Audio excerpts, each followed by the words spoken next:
Bismillahirrahmanirrahim. Assalamualaikum warahmatullahi wabarakatuh. Alhamdulillahirabbil alamin wa bihi nasta'in ala umuri dunya waddin. Wassalatu wassalamu ala Rasulillah nabiyina Muhammadin wa ala alihi wa sahbihi ajma'in, amma ba'du. Baik teman-teman sekalian, insyaallah pada kesempatan kali ini kita akan melanjutkan kembali pembelajaran Iqra kita, di mana di pertemuan sebelumnya kita sudah membahas huruf wawu, dan insyaallah sekarang kita akan masuk membahas huruf yang baru, yaitu huruf H. Sebelumnya perlu diketahui bahwa ini adalah video rekaman ulang, karena qadarullah video live belajar kita terhapus ya, tanpa sengaja, nggak ke-save ya, lebih tepatnya nggak ke-save ya. Jadi di sini saya akan buatkan video ulang ya, supaya teman-teman terutama yang nggak hadir ya bisa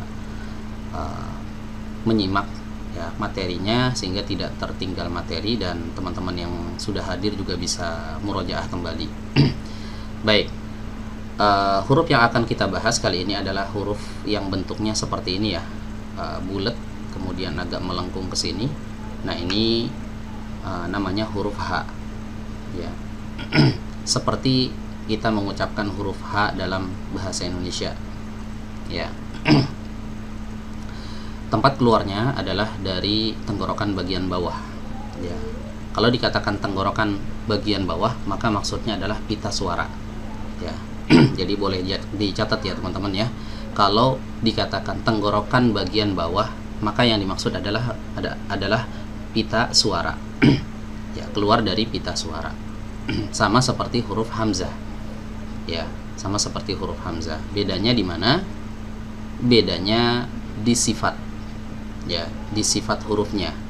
Jadi meskipun H dan hamzah keluar dari tempat yang sama, tapi dia memiliki sifat yang berbeda. Nah, untuk pembahasan tentang sifat detailnya itu nanti akan kita bahas pada tempatnya ya. Nah, untuk lebih jelasnya teman-teman bisa perhatikan gambar makhrajnya berikut ini. Nah, ini adalah gambar makhraj huruf hamzah dan huruf H. Ya, di sini juga dijelaskan perbedaan antara kedua makhraj ini. Ya, perhatikan gambar yang ada di sebelah kiri ini teman-teman. Ada area yang di sini berwarna ungu. Nah, ini adalah area tenggorokan ya. Jadi kalau dikatakan tenggorokan, maka dari atas ini sampai sini, ini batasnya adalah area yang berwarna ungu ini. Ya. Nah, ini tenggorokan atas, ini tenggorokan tengah, dan ini tenggorokan bawah. Tenggorokan bawah itu maksudnya adalah pita suara. Dan di sebelah kiri, sebelah kanannya ini ada gambar pita suara tampak atas ya. Di sini ada 3 model, 3 macam ya. Pita suara manusia ini adalah organ tubuh yang dari sini terhasilkan suara ya, dan dia ada pitanya ya. Nah, pita kanan dan pita kiri itu seperti ini ya teman-teman. Nah, di sini ada 3 gambar ya. Kita bahas dari yang paling kanan terlebih dahulu ya. Di sini disebutkan takhrujul hamzatu sakinatu ya. Ini adalah gambar makhraj saat hamzah dalam kondisi sukun ya, dalam kondisi sukun. Jadi huruf hamzah ketika sukun, pita suaranya itu tertutup ya, artinya tidak mengeluarkan sama sekali suara ya ketika dia bersukun, putus suaranya. Misalnya ketika kita membaca ta'tiyahumul bayyinah. Nah, ta'tiya itu tak, katupnya pita suaranya nutup. Jadi tidak ada suara sama sekali. Ini kondisi hamzah ketika dia dalam kondisi sukun ya. Kemudian ini yang kedua yang di tengah ini adalah gambar pita suara tatkala kita mengucapkan hamzah dalam kondisi berharokat. Dia kebuka ya, kebuka, kemudian pita kanan kirinya ini bergetar.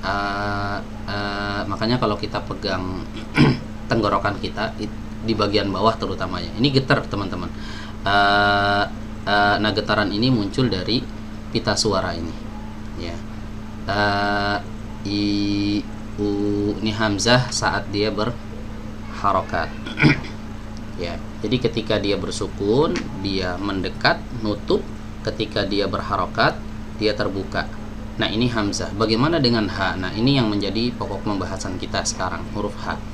Huruf ha ini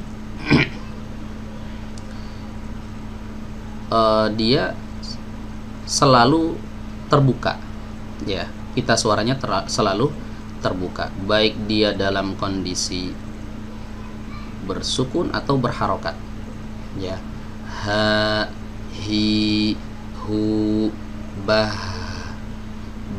meskipun dia sukun, dia tetap kebuka, nggak rapat seperti huruf hamzah. Ya, tempat keluarnya sama dari situ ya teman-teman ya. Jadi perbedaannya adalah huruf hamzah ketika disukun suaranya terputus. Ya, kenapa terputus? Karena pita suaranya tertutup rapat. Ya, berbeda dengan huruf ha, ketika dia disukun, ya dia tetap mengalir suaranya, bah. Kalau huruf hamzah ba berhenti. Ya, tempat keluarnya sama, tapi sifat aliran suara inilah yang membedakan keduanya. Paham ya teman-teman ya? Jadi huruf H yang menjadi fokus pembicaraan kita itu keluarnya dari tenggorokan bagian bawah atau dari pita suara. Dan ini adalah makhraj yang paling dalam ya teman-teman ya, makhraj yang paling jauh. Makanya disebutkan di sini aqsal halqi. Aqsa artinya paling jauh, al-halqi artinya tenggorokan. Jadi berada di tenggorokan paling jauh. Tidak ada yang lebih jauh dari ini.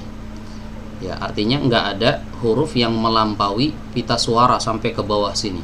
Ya, dulu ketika saya kecil, saya diajarkan ketika mengucapkan huruf H itu harus keluar dari dada ya. Dan ini salah teman-teman. Ya, H, hi, hu keluar dari mana? Dari dada. Ini salah. Ya, yang betul dia keluar dari al-autar as-sautiyah. Ya, dari pita suara. Ya, dari pita suara, dari sini teman-teman ya. Oke, sama seperti kita mengucapkan huruf H dalam bahasa Indonesia, ha, hi, hu. Nah, keluarnya dari situ, dari tenggorokan bagian bawah, dari pita suara. Baik, selanjutnya saya akan baca ya, satu halaman ini ya teman-teman ya. Silakan teman-teman menyimaknya. Dan di halakoh kemarin kita sudah praktek ya, jadi di sini saya cukup membacakannya saja, teman-teman mendengarkan dan nanti bisa mempraktekannya sendiri ya di rumah ya. Nah, nanti kalau misalnya ada yang ingin praktek dan ingin dikoreksi, itu bisa dikirimkan voice note ke saya ya, biar nanti bisa saya koreksi apakah pelafalannya sudah benar atau belum.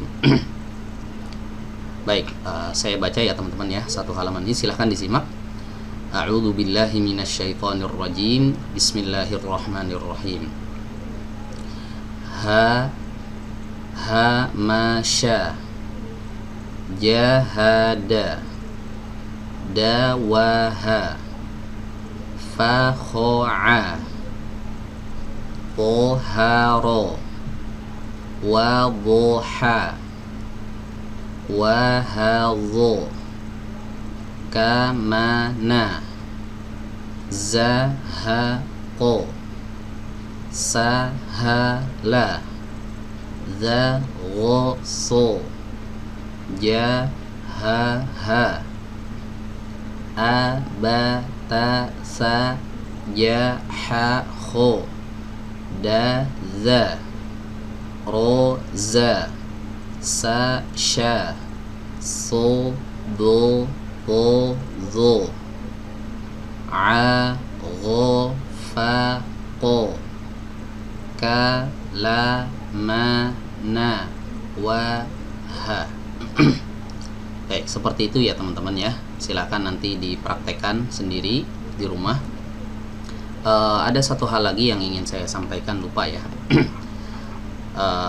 Huruf H ini perlu diperhatikan bahwa huruf ini adalah huruf yang harus dibaca tipis, bukan dibaca tebal sebagaimana anggapan sebagian orang. Ini katanya ha tebal, ha yang tipis itu yang kayak gini, ha, jim yang tanpa titik, ha ini tipis, yang ini ha tebal. Ya, kita katakan salah. Ya, ha ini tetap dibaca tipis. Ini dibaca tipis, yang itu juga dibaca tipis. Ya, jadi dua-duanya harus dibaca tipis. Tidak boleh dibaca tebal. Ho, ho.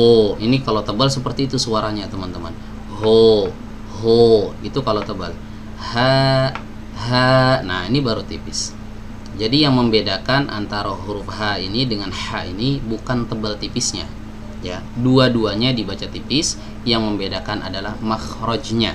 Huruf H yang sedang kita bahas ini makhrajnya dari mantiqatu autar as-sautiyah, ya, atau dari tenggorokan bawah atau dari pita suara. Adapun yang ini, ya, jim tanpa titik, ini keluar dari tenggorokan bagian tengah, wasatul halqi, ya, tenggorokan bagian tengah, atau detailnya adalah lisanul mizmar, ya, katup epiglotis yang udah pernah kita bahas di sini ya teman-teman ya. Nah, ini ada sejenis katup kecil. Nah, ini didekatkan ke belakang sini, dari situlah keluar huruf H, ya. Jadi termasuk salah satu kesalahan yang sudah tersebar, bahwa sebagian orang banyak yang menganggap H ini adalah H yang dibaca tebal, adapun ini H dibaca tipis. Kita katakan yang benar H ini dibaca tipis, H ini juga tetap dibaca tipis. Yang membedakan adalah makhrajnya saja. Baik, demikian mungkin sampai di sini ya pertemuan kita kali ini. Kurang lebihnya mohon maaf. Subhanakallahumma wa bihamdik, asyhadu an la ilaha illa anta, astaghfiruka wa atubu ilaik.